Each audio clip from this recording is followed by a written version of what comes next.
siyaqhuba ke urhulumente asimanga. Bendisathi ke bantu bakulo Yesu, ndadlula ke ndeza ku-point 3 ndathi mna ndathetha ngoba amadimoni hayi ke so amadimoni ke andidudule ke guys before ndihambe kula SA.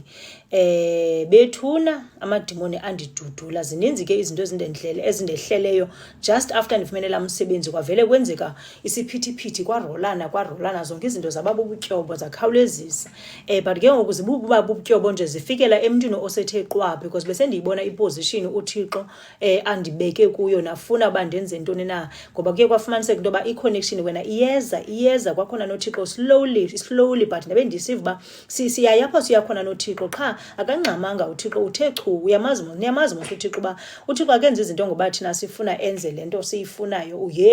That man he will take his own time. Uzawupeni kuphinde uyeke umcaphukela, uphinde uyeke udinwe, uhlale phantsi, uphinde uphakame, uzicenge, uphinde uthathise. NguThixo ke le ndithetha